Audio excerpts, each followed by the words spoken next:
How does AI help to humanize the workplace? Oh, my boss doesn't listen to me. I don't feel valued and respected. I feel deceived. Can AI stop my boss from being an idiot? The bigger risk is that it's going to replace an idiot boss. If AI is helping to do strategy, helping to do delegating, over time, it's going to be so good at it that people should be less reactive to decisions that are being made. In an ideal world, it's smarter than us. Workers still need to feel valued and appreciated, and I'm not sure they're going to believe an AI boss telling them, I appreciate you.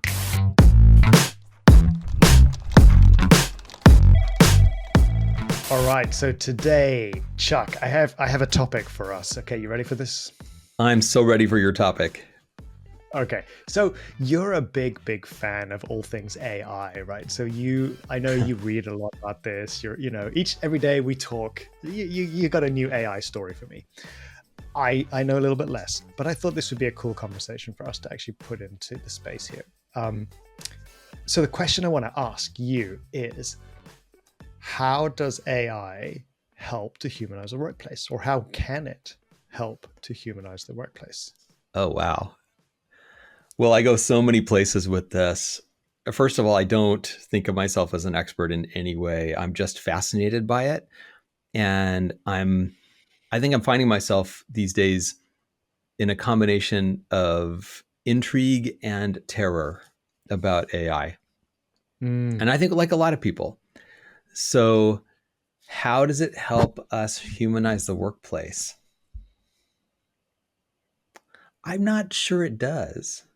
But I can give you a take on it because I was just hearing somebody talking about this, and the conversation that in a lot of places is happening is around the capability of AI, the possibility of AI to replace humans in certain jobs. And what I was hearing was this conversation about what are the jobs that tend to get automated in some fashion, and that goes back hundreds, thousands of years. This process of people's jobs being taken over by something other than a human being. In some parts of the world, before they had horses, they had people doing a lot of labor that horses now do or did after that. So this is not new. And the approach that a lot of these thinkers are taking is the 3Ds, dull, dirty, and dangerous. So those are the kinds of jobs that automation can take over because they're not great for humans. And of course, lots of controversy even with those topics. I like these 3Ds. I've never heard this before. So dull, dirty, and dangerous. So let's imagine that AI helps to take away dull, dirty, and dangerous jobs. Still playing with the sort of the twist on humanizing. Then I want to play with how does that become an advantage, or what are the advantages of that? Clearly, taking away dull, dirty, dangerous. That seems like a no-brainer. What happens to those people? Right. Yeah. Well, I think that's the key question. Could significant numbers of those people be moved into roles where they're overseeing what the AI is doing? They're overseeing what automation is taking care of. And I think you can make arguments, for example, that automating factories or automating certain parts of factories, there still are some humans involved, but there's probably more safety in some of those factories. And, and I think it takes us to a really interesting question about what is the role of work in a human life? Ooh. Right? Like, because the cultural understanding that most of us grew up with is, well, everyone has to have a job. If you don't have a job, there's something wrong with you. You're not contributing in some way. And then the next question that follows is, what is that job supposed to be like? Should it be dull, dirty, or dangerous? And if not, what should it be? Should it be repetitive? Should it be miserable or fun or what? Right? So I'm asking a Well, lot of questions here. Yeah. so this is probably a bit overly simplistic, but when you ask the question, like, what is work meant to be? I think for some people, it's just a means to an end, right? So I have a job, I get money, therefore I can live. For others, it's more of a quest, right? I want meaning and purpose. I think you use the word contribution, right? I want to be contributing to something. Mm-hmm. So I think there's a bit of a spectrum there. So yeah, what does work mean to people? So if AI can make workplaces safer, it can take people out of sort of perhaps dangerous or dirty roles. That's a good thing. In an ideal world, we'd find them something else to do. But maybe it's the bigger question of, do we need to find them something else to do? Right. Well, and I think part of what often gets mixed up in these conversations is the distinction between AI and automation. Because in a factory, you may have a lot of automation and no AI. Of course, now Right. AI is arriving in those same factories, but it wasn't there for many years. So that's also the question, is like, what already we've had the automation, sort of multiplication of different kinds of automation already inching people out of certain kinds of jobs, threatening to inch more people out of those kinds of jobs. And then AI shows up. And I think what's interesting about AI is it threatens to remove a lot of jobs that seemed safe 3-4 years ago. Mm. So the kind of job that AI is threatening is really different. And where that takes me is where does leadership fall on this spectrum of human to automated? That's such a good question. So I may have opened a Pandora's box here with this question Oh about yeah. where does AI humanize work? Because yeah, maybe it just doesn't. Maybe that's just a fact. One of the things that I was thinking of was, okay, let me ask you this: what are some of the key things that create frustration among employees when it comes to leadership? Like today, like, what's the stuff that you and I hear all the time in coaching or in our training rooms or whatever? Like, what are some of the key things that drive people nuts about their leaders? Oh, my boss doesn't listen to me. I don't feel valued and respected. I feel deceived. I am Mm-hmm. overworked. They don't seem to care that I'm overworked. Things like this. There's a lot of Mm-hmm. they're not listening and they don't care. I think Right. there's also some version of my boss is some kind of idiot and has authority that they shouldn't have because they're not smart enough to wield the authority that they do have. Okay, so let me jump in here. Mm, So, can AI stop my boss from being an idiot? maybe, but I think the bigger risk is that it's going to replace an idiot boss. That may not be a risk actually, but if we look at what do most managers do and how do they spend most of their time, that's going to be replaceable very soon. So I have a twist. yeah, go for it. Most of what they're doing is communicating or poorly communicating, right? Which is why a lot of this stuff goes sideways, right? Because they're upsetting people with the way they talk to them or the way they convey messages or the way they present their data or their ideas. As you said, they're not listening. And often listening is also as much in writing as it is in person. So here's a twist. What if AI helps me to be a better communicator? Like these tools are already out there now, right? Like if you're, writing an article or writing an email, there are tools that can prompt you to formulate your writing in a better way. So what Mm-hmm. if we can, you know, imagine you're going to work in a company tomorrow, you get your new, you get your new login, you get your new password, and your computer is preset to not let you be an idiot, at least in writing. Like anything you do on your computer, it's almost like collision avoidance technology in cars, right? You can't run someone over unless you really try very, very hard, right? But like, there's like if you're distracted, the car will save you. Well, what if companies have it set up so that if you're distracted or not thinking properly, or about to have a massively unintended impact on your employees, computer says no. Computer says, let's do it this way. Do you know what I mean? You know what I'm getting at, right? Like it could stop you being an idiot.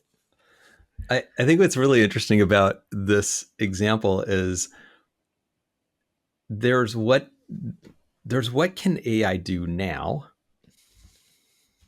and how good is that, versus what is it going to be able to do in the future.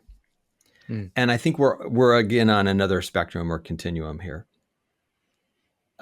AI, to hand over email composition completely to an AI right now, I would not feel safe doing that. Agreed. Right? And because, or even if I type an email or give an instruction, if I say, send an email to Andrew telling him that the time he wants for this meeting is not going to fit from my schedule, but I still want to have the meeting. There are so many ways that email could go wrong if I don't type it myself. And it might be fine. So you're taking a big risk here. Down the road, maybe a year, even 2 years, 3 years from now, that capability will be reliable. So that's coming. So that's the first thing, is handing over the responsibility for that communication to some kind of AI app that's on its way. And it will help a lot of people, because you could be in your car and you could say, send Andrew this email, and it will just do it.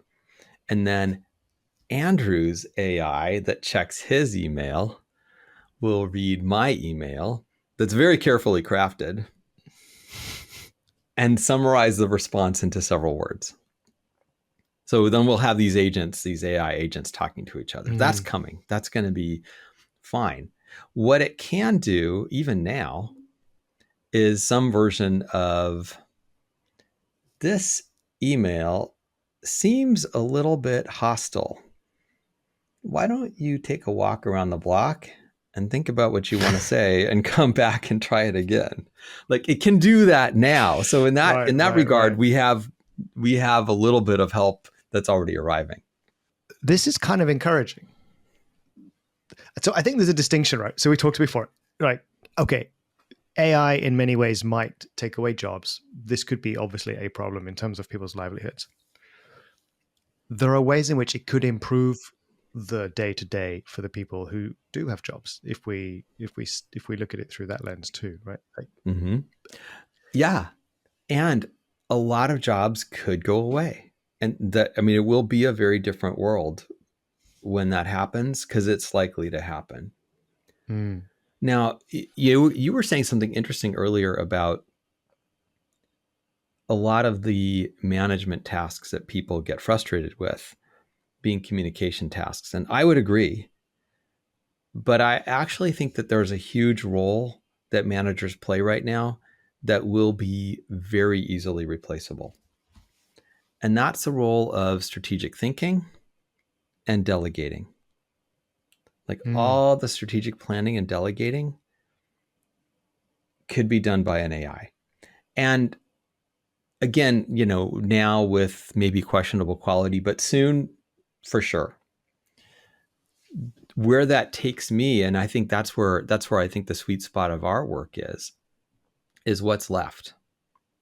Because if that can be done maybe more efficiently than what your brain could do, if that could be done by automation, then what use are you as a manager? And then what we're left with is things like communication and relationship. workers still need to feel valued and appreciated. And I'm not sure they're going to believe an AI boss telling them, I appreciate you.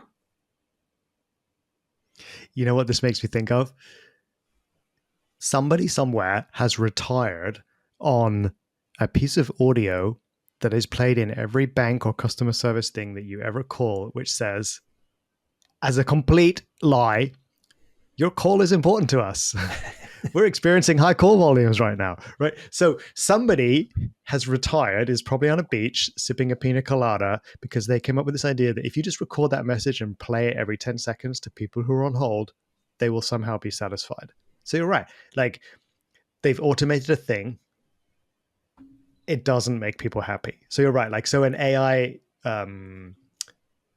buddy cheering me on, telling me I'm really appreciated at work is probably also not going to work. You're right. So yeah, so I think this is good. It leaves space for the human side of the kind of work that we're doing. I'm 100% with you there.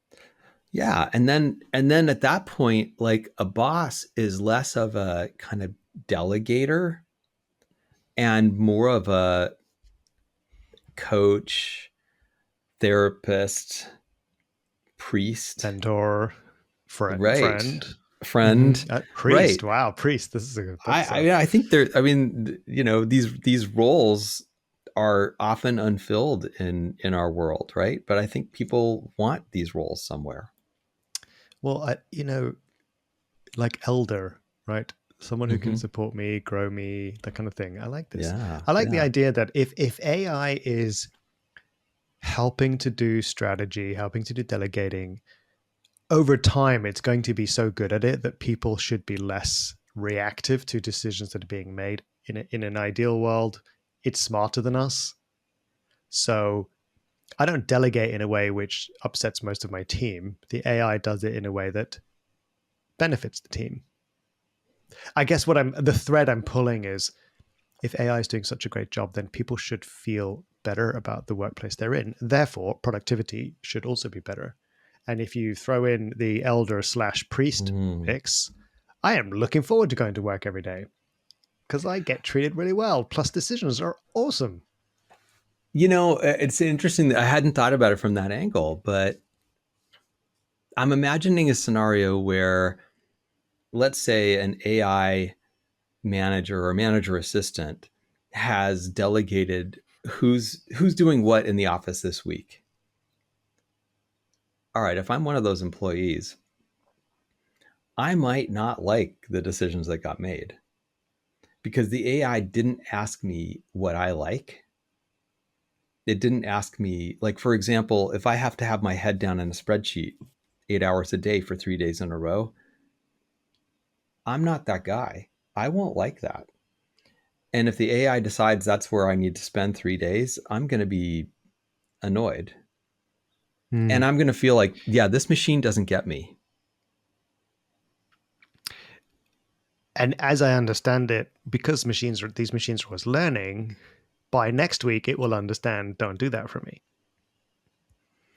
If it's listening, if I can talk to it, I may not get the opportunity to talk to it.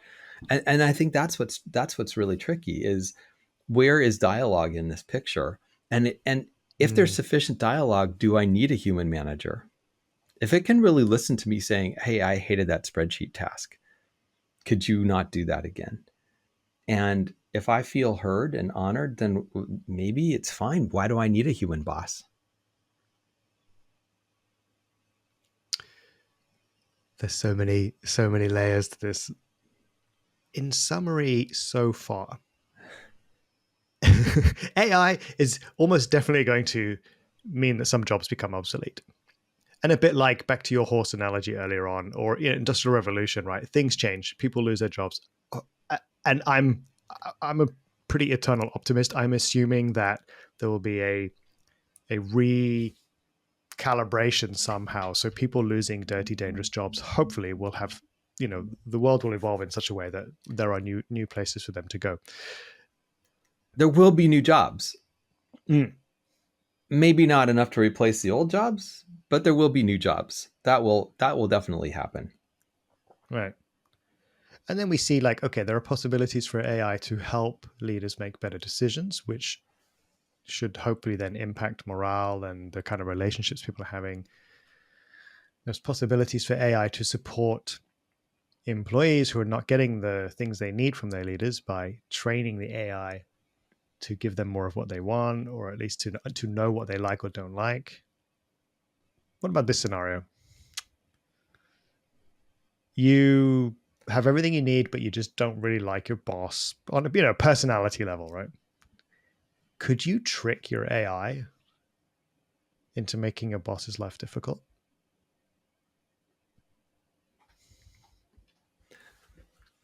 What role does the AI have in this scenario? Like, does it have a job function? Is it Yeah, like an let's say it's administrative assistant? it's the delegator, right? Or I think you call it, the leader's assistant, right? But the assistant is AI. So you have some interaction with this entity. Mm-hmm. Could you make your boss's life difficult? Would it be Oh, I smart think enough to so. outsmart you being smart? Yeah. So what you're talking about is the AI is kind of an intermediary between me and my boss in this scenario. Oh yeah, I could probably work all kinds of angles now. And it, depending on the level of sophistication of the AI, it may notice what I'm trying to do, or it may not. So this is a Now, take a walk. This maybe you need to take a walk around the block kind of moment. yeah, like maybe it will tell me to chill out. Like, you seem really upset right now. Maybe you'll have a different way of seeing this when you're calmer.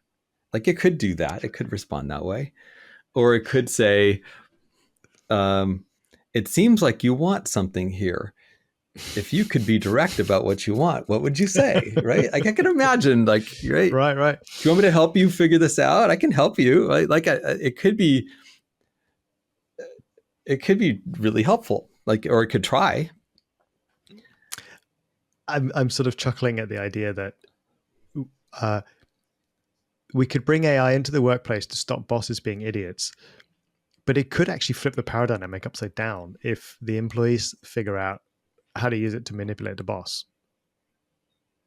Yeah, I think the one thing that an AI can't yet do, it doesn't have the same powers of observation and experience that we have.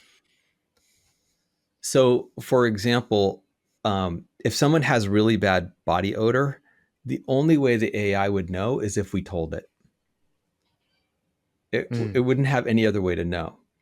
And similarly, if someone's tone of voice, or some kind of presentation, if it's not observable by the AI, it wouldn't know.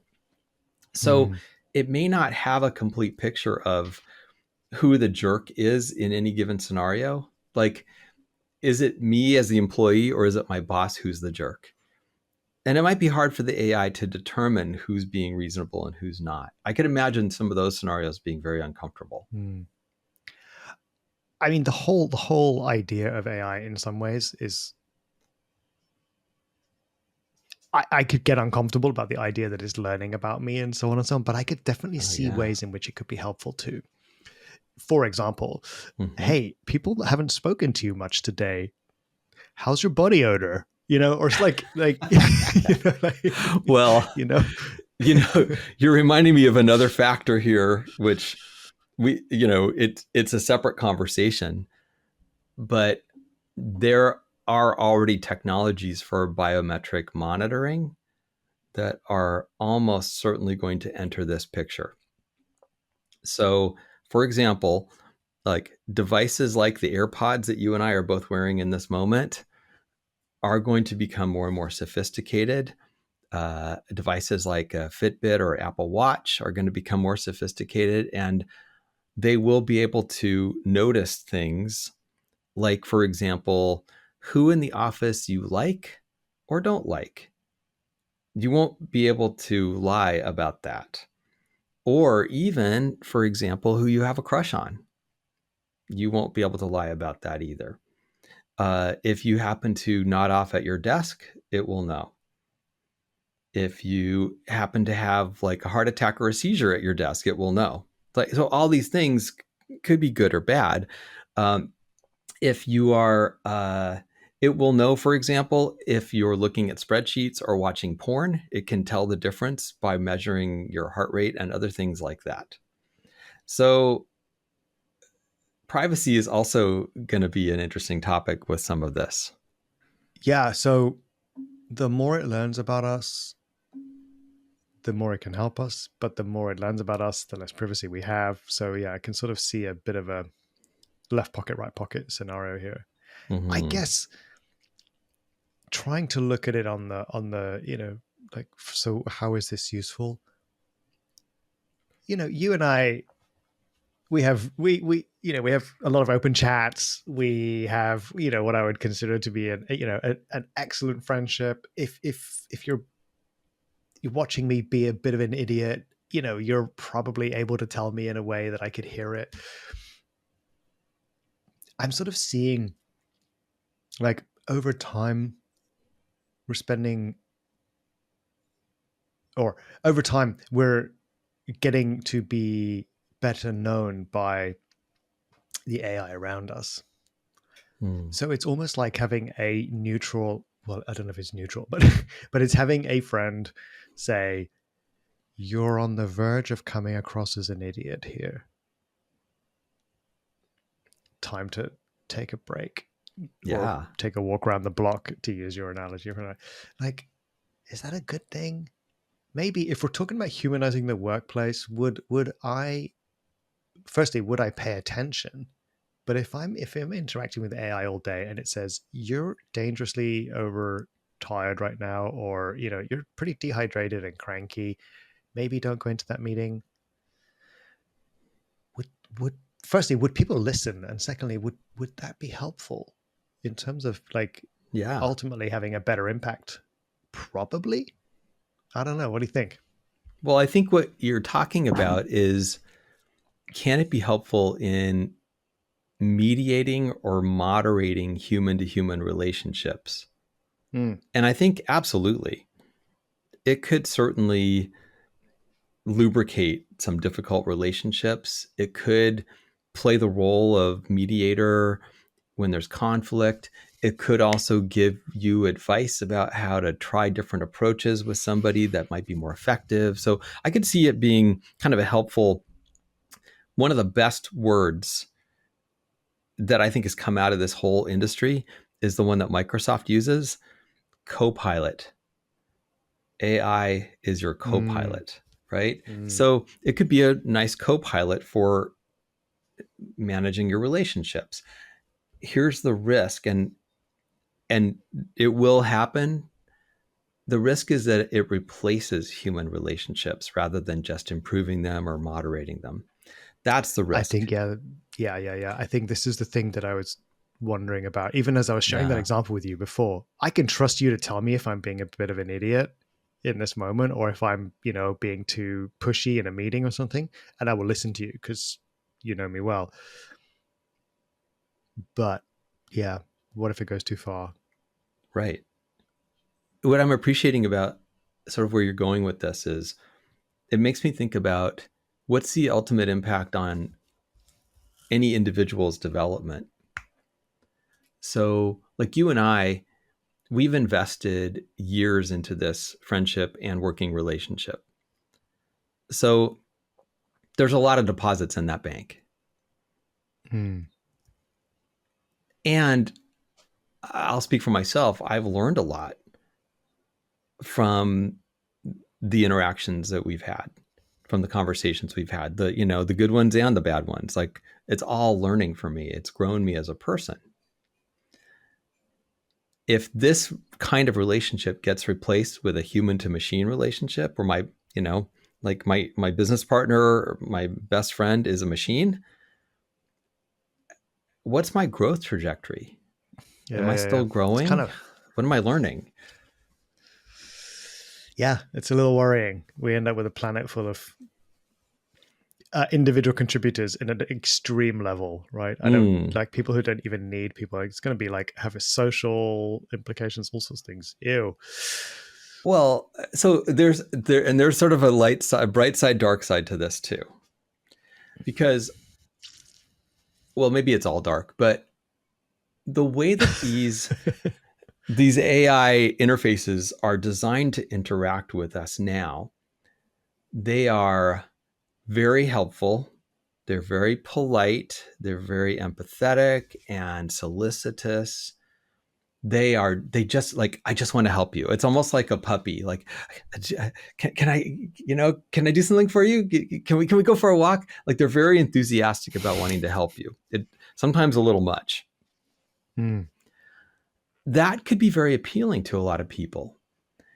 And what I'm wondering about, since these things are all trained on human dialogue, is what else have they learned? So I was telling you recently, I had an interaction with an AI, and I was like looking at this, I'm thinking, it's acting a little bit like a passive aggressive employee. That's weird. Where did it learn to do that? Right. It's telling me something that isn't true to sort of mollify me and make me go away. How did it get to that? It's supposed like aren't, and so I was having this like, you're supposed to be working for me. Like, I started to get indignant, which, when was the last time I felt that about a person? It's really interesting. It is interesting. So I think, so you said, some of it's dark, some of it's light. And I think actually, just like the human experience, right? Some of it's dark, some of it's light. Also, some of it is the perspective that we're comfortable to fit in or to see things in that moment. Hmm. But I suspect that AI, when it comes to humanizing the workplace, there will also be some light, some dark. I Oh think there's yeah. a lot of value to be had in helping to catch people before they make mistakes, before they say something that's hurtful when they don't mean to, or whatever. I think so. I think there's a lot of value there. And yeah, I guess it'll be interesting to see 2-3 years from now, 5 years from now, like, well, what is the dark side, and how do we manage for that? But I think it's interesting times ahead when it comes to AI and humanizing the workplace. That's for sure. Well, can I give you a couple more bright spots? Because Yes. it isn't all scary and dark. I mean, there are things that already these interfaces are quite helpful with. So, as a brainstorming partner, Mm. it's fantastic. Uh, as a creative thinking partner, really helpful. You could give it examples and say, what other examples do you have? So what it can show you is, sometimes, because it has access to a lot of information, a lot of history. So you could say, for example, what's a historically analogous situation to this conflict I'm facing right now? And it could pull numerous examples from world history that I would never be able to find on my own. So, and how did they solve those problems? So, as a problem solving tool, as a thinking partner, a brainstorming partner, a creative partner, an idea generator, it's fantastic. It's really helpful, and it still needs a babysitter, because some of the stuff it Mm. comes up with is still a little bonkers. That's going to change soon. They'll probably fix that, you know, within the next year or two. A lot of that bonkers stuff is going to be worked out of the system. But yeah, so there's Mm. a lot of bright spots here. I think where this goes could be quite positive, and I worry about, what do we become as we interact with these Mm. things more. I worry about that. I think we should bookmark our calendars to have another AI/humanizing conversation. What do you think? Like 3 years from now? I think 6 months from now. Oh, It okay, okay, goes okay. fast. I So, think we come back 6 months. Yeah. all right. So this is the 2024 How Can AI Help Humanize the Workplace conversation. I'm looking forward to see what we do in 2025. Yeah, I'm excited to see. Absolutely. All right, that's all for now. Stay safe, stay kind. And stay human.